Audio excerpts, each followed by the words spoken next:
Dia layak terima pujian dan penyembahan kita. Haleluya.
Yesus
Haleluya, haleluya.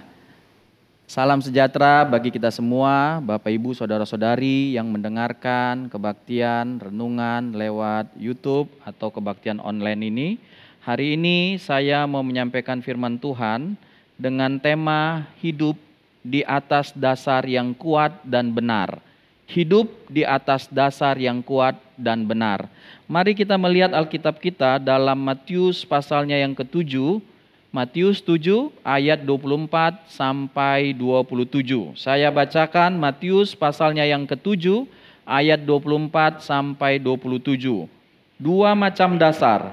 Setiap orang yang mendengar perkataanku ini dan melakukannya, ia sama dengan orang yang bijaksana yang mendirikan rumahnya di atas batu.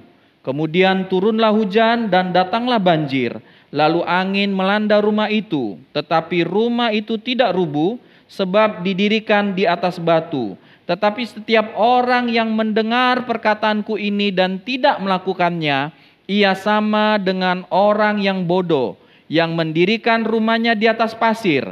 Kemudian turunlah hujan dan datanglah banjir, lalu angin melanda rumah itu, sehingga rubuhlah rumah itu dan hebatlah kerusakannya. Puji Tuhan. Ayat-ayat yang kita baca Bapak Ibu Saudara-saudari adalah bagian-bagian terakhir dari khotbah Yesus di bukit. Jadi dari pasalnya yang ke-5 sampai pasalnya yang ke-7 ini adalah khotbah Yesus di bukit. Jadi banyak hal yang Yesus ajarkan, Yesus sampaikan kepada para pendengar pada saat itu. Dan pada bagian terakhir Yesus berkata bahwa kalau orang yang mendengar khotbahnya itu, kalau orang yang mendengar firman-Nya itu melakukan apa yang dikhotbahkan oleh Tuhan Yesus, apa yang difirmankan oleh Tuhan Yesus, maka dia disamakan dengan orang yang bijak. Orang yang bijak dikatakan karena dia mendirikan rumahnya di atas dasar batu. Jadi dia mendirikan rumahnya di atas dasar batu. Kemudian kalau nanti datang, kalau datang dikatakan hujan, kalau banjir datang, kalau air itu datang, arus air itu datang, lalu kalau angin kencang itu datang, maka rumah itu tidak rubuh, rumah itu tidak rusak, rumah itu tidak goyah. Karena ada dasarnya, ada dasar yang kuat, ada dasar yang benar, ada batu yang mendasari rumah tersebut. Tetapi orang yang mendengar firman Tuhan, tapi tidak melakukan firman yang dia dengarkan, disebut dengan orang bodoh. Kenapa disebut orang bodoh? Karena dia disamakan dengan orang yang membangun rumah tetapi di atas dasar pasir. Kalau kita membandingkan dengan Lukas pasal 6 ayat 47 sampai 49, kisah yang sama, khotbah Yesus yang sama diceritakan di situ, itu dikatakan bahwa tanpa dasar. Jadi dia mendirikan rumahnya di atas dasar pasir. Dia mendirikan rumahnya tanpa dasar. Sehingga ketika hujan datang, banjir melanda, angin kencang datang, maka rumah itu tidak kuat. Rumah itu akan rusak. Rumah itu akan roboh. Sehingga besarlah kerusakannya Bapak Ibu sekalian. Jadi Bapak Ibu sekalian, dikatakan orang yang bijaksana karena dia mendirikan rumahnya di atas batu. Dia meletakkan rumahnya di atas dasar yang kuat, yang membuat rumah tersebut mampu bertahan menghadapi masa yang akan datang, yang membuat rumah tersebut tidak rusak walaupun datang angin, walaupun datang hujan, walaupun datang banjir, tapi tidak ada kerusakan pada rumah itu. Tapi rumah itu tetap kuat, rumah itu tetap kokoh, sehingga selamatlah orang yang ada di rumah tersebut. Tetapi orang yang bodoh, maka dia mendirikan rumah itu tanpa memikirkan apa yang akan terjadi ke depan, tanpa mengantisipasi bahwa hujan akan turun, tanpa mengantisipasi bahwa banjir akan datang, tanpa mengadakan persiapan untuk angin yang akan melanda. rumah tersebut. Memang waktu rumah itu dibangun, tentunya pada waktu itu, waktu Yesus menyampaikan khotbah ini, ya rumah itu dibangun pada waktu di mana hujan belum turun. Orang membangun bukan waktu hujan turun. Waktu rumah itu dibangun bukan dalam keadaan di mana banjir akan datang atau banjir itu sudah datang. Orang membangun rumah pada waktu itu bukan waktu di mana angin datang melanda, angin kencang datang melanda. Mereka membangun rumah waktu tidak ada hujan, tidak ada banjir, tidak ada angin. Tapi angin, hujan, banjir adalah satu keniscayaan. Sesuatu yang pasti akan terjadi. Sesuatu yang di depan itu akan terjadi. Di mana hujan, banjir, angin tersebut datang untuk menggoyahkan rumah itu. Untuk merusak rumah itu.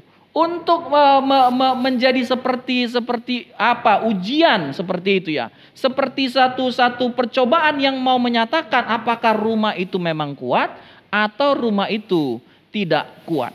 Jadi Bapak Ibu Saudara-saudari, Alkitab menyatakan kepada kita, ketika kita mendengar dan melakukan firman Tuhan, maka kita disebut orang yang bijaksana. Kenapa kita disebut bijaksana? Karena kita menyiapkan diri kita, menyiapkan rumah kita untuk menghadapi hal-hal yang akan terjadi di depan. Hidup ini Bapak Ibu sekalian, kita tidak bisa menyatakan bahwa tidak akan ada hujan, tidak akan ada banjir, tidak akan ada angin yang kencang. Ke depan akan terjadi yang namanya hujan, akan terjadi yang namanya banjir, akan terjadi yang namanya angin kencang. Sekarang kalau kita bijaksana, maka kita harus mengantisipasi hal-hal tersebut. Akan ada hal-hal yang akan yang akan datang untuk menghancurkan hidup kita. Akan datang kesukaran-kesukaran yang akan coba membuat hidup kita hancur, hidup kita susah, bahkan memusnahkan hidup kita. Lalu bagaimana antisipasi kita? Mungkin kalau kita tadinya tidak menyiapkan dan memikirkan bahwa ke depan itu akan ada kesukaran, akan ada yang namanya hujan, akan ada yang namanya banjir, akan ada yang namanya angin kencang, maka mulailah kita berpikir. Tadi saya katakan memang waktu itu orang tidak mendirikan rumahnya pada waktu hujan itu turun, pada waktu banjir itu datang, pada waktu angin kencang itu melanda. Tapi pada waktu yang baik, ya tidak ada angin, tidak ada hujan, tidak ada banjir. Tapi ketika orang itu bijaksana, maka dia akan menyiapkan hidupnya untuk menghadapi hujan, banjir, dan angin kencang itu. Sehingga ketika hujan, ketika banjir, ketika angin kencang itu datang, dia tidak goyah, dia tidak rusak, dia tidak binasa, dia tidak menderita kesukaran itu. Tapi dia mendapatkan kekuatan, dia selamat, dia bisa menghadapi kesukaran yang akan datang tersebut. Jadi Bapak Ibu sekalian, mendengar dan melakukan firman Tuhan adalah sesuatu yang kita lakukan dari sekarang untuk mengantisipasi hal-hal sukar yang akan datang di hari-hari yang kemudian. Jadi sekali lagi, ketika kita mendengar dan melakukan firman Tuhan, maka itu sama seperti kita mendirikan rumah kita, meletakkan rumah kita di atas dasar batu. Sehingga ketika datang hujan, datang banjir, angin kencang, maka kita tidak rusak. Kita tidak binasa, kita tidak rubuh, tetapi kita selamat. Karena kita mendirikan rumah itu di atas batu. Jadi kita tidak hancur, kita tidak binasa, kita tidak menderita karena kesukaran itu Bapak Ibu sekalian. Kita mendapatkan kekuatan, keselamatan. Karena apa? Kita melakukan firman Tuhan tersebut. Melakukan firman Tuhan. Itu menjadi satu persiapan kita, sama seperti kita hidup lalu meletakkan hidup kita di atas dasar yang kuat dan benar itu. Sehingga apa yang akan terjadi di depan kita? Manusia suka sekali untuk mengantisipasi apa yang akan terjadi di depan. Sehingga kalau di depan itu terjadi sesuatu, maka sudah ada obatnya seperti itu. Sudah ada way out-nya, jalan keluarnya. Sudah ada solusinya. Ya, orang mengantisipasi apakah lewat kepintarannya, lewat kekayaannya, mengantisipasi sesuatu yang akan ke depan. Dan saya katakan, di depan akan datang hal-hal yang coba kalau bisa merusak kita. Di depan akan terjadi, tadi saya katakan ya, ada hujan, ada banjir, ada angin. Tujuannya kan kalau kita lihat mau menghancurkan rumah itu. Rumah mana yang hancur? Ya, yang tidak didirikan di atas dasar batu. Jadi kan sama-sama yang melakukan firman Tuhan dan yang tidak melakukan firman Tuhan sama-sama dihantam oleh hujan itu, oleh banjir itu, oleh angin kencang itu sama. Tapi bedanya adalah yang melakukan firman, walaupun ada kesukaran itu, ada hujan turun, ada banjir yang datang, angin keras yang datang, ya air yang keras yang datang, ada angin kencang yang datang, dia selamat. Berbeda dengan orang yang tidak melakukan firman Tuhan. Dia dihantam oleh hujan, oleh banjir, oleh angin yang kencang itu, dan dia binasa, hancur, rusak, goyah, dan roboh rumahnya. Hancur kehidupannya, binasa kehidupannya. Jadi Bapak Ibu sekalian, walaupun kita belum hidup di masa yang akan datang, tapi kita masih hidup di masa sekarang. Mari kita mengantisipasi hal-hal yang akan di depan. Dengan apa? Hidup melakukan firman Tuhan yang kita dengarkan. Ayo kita hidup melakukan firman Tuhan. Kita tidak bisa berlindung pada kekayaan kita. Kita tidak bisa berlindung pada koneksi kita, Bapak Ibu sekalian. Kita tidak bisa berlindung dari kepintaran kita. Karena Alkitab katakannya hanya batu itu yang bisa menyelamatkan, menopang rumah itu sehingga tidak hancur ketika menghadapi kesukaran-kesukaran itu, menghadapi hujan, banjir, menghadapi angin yang kencang. Jadi hanya dengan melakukan firman Tuhan, kita bisa sampai dengan selamat apapun yang akan terjadi ke depan. Kita akan selamat Bapak Ibu Saudara-saudari ketika kita mendengar dan melakukan firman Tuhan. Saya mau kemudian membawa beberapa hal yang bisa kita hubungkan dengan hujan, dengan banjir, lalu kemudian dengan angin yang kencang. Saya mengajak kita membaca Kejadian pasalnya yang ke-45, Kejadian 45 ayat 5 sampai 7. Tetapi sekarang janganlah bersusah hati dan janganlah menyesali diri, karena kamu menjual aku ke sini. Sebab untuk memelihara kehidupanlah Allah menyuruh aku mendahului kamu. Karena telah 2 tahun ada kelaparan dalam negeri ini, dan selama 5 tahun lagi orang tidak akan membajak atau menuai. Maka Allah telah menyuruh aku mendahului kamu untuk menjamin kelanjutan keturunanmu di bumi ini, dan untuk memelihara hidupmu, sehingga sebagian besar daripadamu tertolong. Pada waktu itu terjadi kelaparan, tidak ada penghasilan Bapak Ibu sekalian. Dan hal itu masih akan berlangsung 5 tahun akan datang.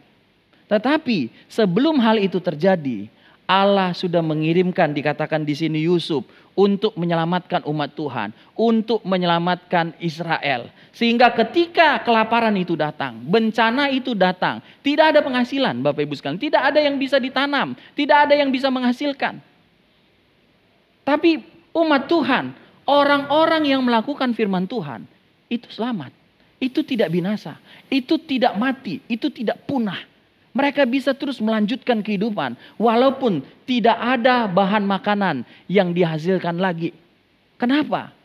Karena mereka adalah umat Tuhan. Orang-orang yang melakukan firman Tuhan. Sehingga saya yakin percaya lewat firman Tuhan ini, ke depan ketika datang kesukaran mungkin tidak akan terjadi kelaparan. Tidak ada penghasilan Bapak Ibu sekalian. Tidak ada sesuatu yang dihasilkan lagi untuk dimakan.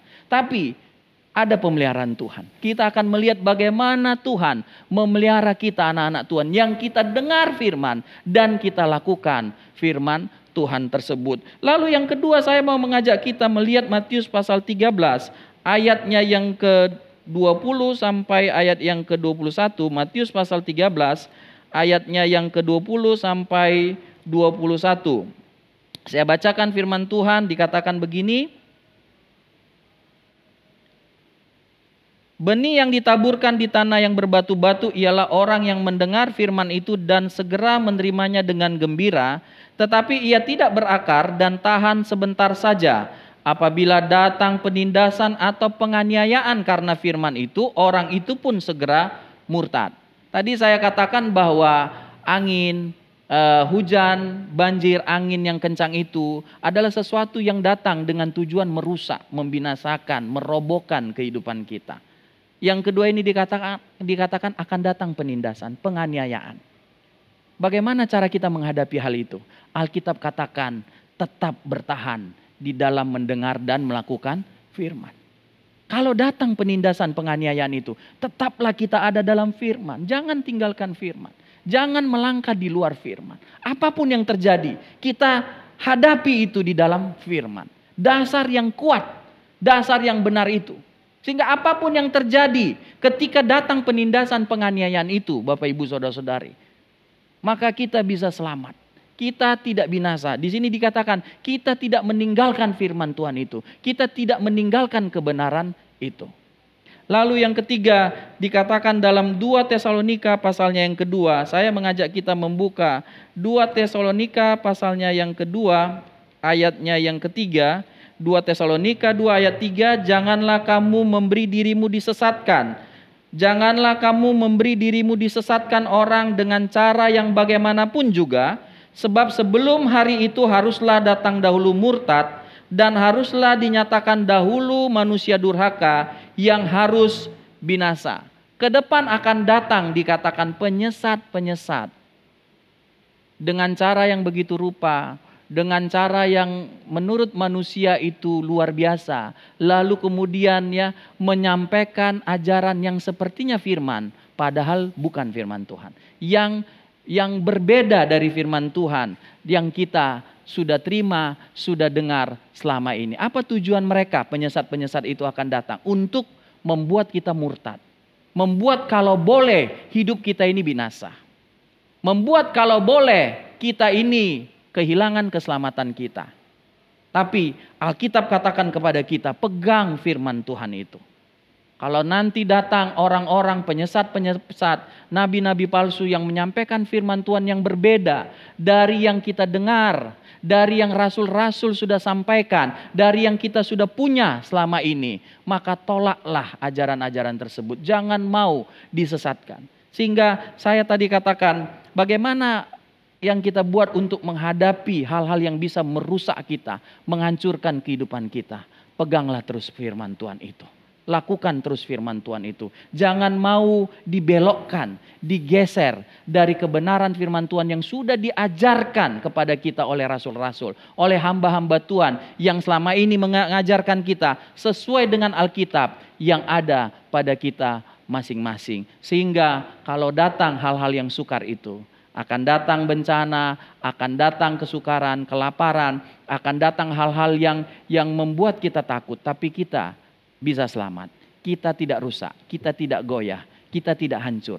Karena kita hidup di dalam kebenaran firman Tuhan. Kalau datang penindasan, penganiayaan karena firman, kita memilih untuk tetap lakukan firman, tetap di dalam firman. Kalau datang nanti penyesatan-penyesatan, jangan murtad. Jangan mundur, jangan terima firman Tuhan yang berbeda dari Alkitab yang ada, yang sudah kita terima selama ini. Walaupun disampaikan oleh orang-orang hebat, walaupun disampaikan dengan cara-cara yang luar biasa, tetap pegang firman Tuhan yang kita sudah terima selama ini. Dan Tuhan akan menolong kita semua. Jadi mari kita hidup mengantisipasi hal-hal yang akan terjadi di depan kita. Hal-hal yang coba merusak, menghancurkan kita, membinasakan kita. Dengan dengar firman.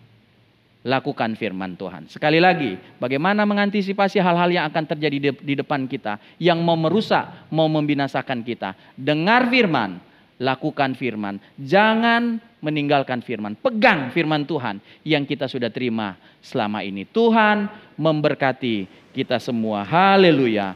Mari kita menyanyikan sebuah lagu, Aku Mengasihi Engkau Yesus. Haleluya.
Kami datang dengan ucapan syukur kami kepadamu.